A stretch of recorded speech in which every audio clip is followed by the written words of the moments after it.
Hello மக்களே, இன்றைக்கி தேங்காய் பால் வச்சு எல்லாருக்கும் பிடிச்ச ஹெல்த்தியான ஹோம்மேட் ஐஸ்கிரீம் எப்படி பண்ணுறதுன்னு பார்க்கலாமா?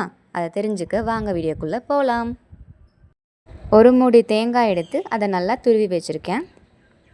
நம்ம துருவி வச்ச தேங்காவை ஒரு மிக்சி ஜாரில் மாற்றிட்டு நல்லா அரைச்சி எடுத்துக்கலாம். தேவையான அளவு கொஞ்சமாக தண்ணி சேர்த்தா போதும், ரொம்ப தண்ணி சேர்க்கக்கூடாது. நமக்கு கெட்டியான தேங்காய் பால் தான் தேவைப்படும். ஸோ அதனால் கொஞ்சமாக தண்ணி சேர்த்து அதோட பால் மட்டும் எடுத்து வச்சுக்கலாம்.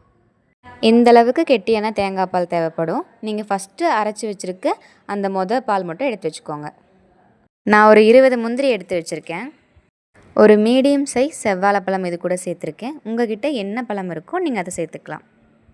இது நல்லா ஒரு ஸ்மூத்தி டெக்ஸ்சர் கொண்டு வரதுக்காக நம்ம ஏற்கனவே ரெடி பண்ணி வச்சுருந்த தேங்காய் பாலையும் சேர்த்து நல்லா அரைச்சி எடுத்துக்கலாம்.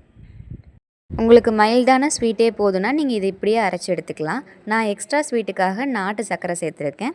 நீங்கள் டேட்ஸ் இல்லைன்னா ஹனி கூட சேர்த்து நல்லா மிக்ஸ் பண்ணி அரைச்சி எடுத்துக்கலாம். இப்போ இதை நல்லா சேர்த்து ஒரு ஸ்மூத்தி டெக்ஸ்சருக்கு அரைச்சி எடுத்துக்கலாம். கோகோனட்டோட ஷெல்லை நல்லா க்ளீன் பண்ணி நம்ம அரைச்சி வச்சுருந்த ஸ்மூத்தியை அதில் நல்லா செட்டாக விட்டுறலாம்.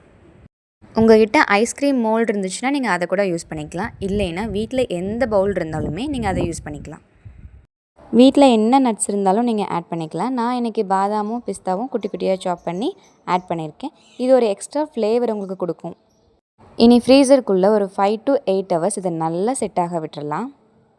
அவ்வளோதான் மக்களே, நம்மளோட ஹெல்த்தியான ஐஸ்கிரீம் ரெடி. இந்த ரெசிபி உங்களுக்கு பிடிச்சிருக்குன்னு நினைக்கிறேன். நீங்களும் மறக்காமல் வீட்டில் ட்ரை பண்ணி பாருங்கள்.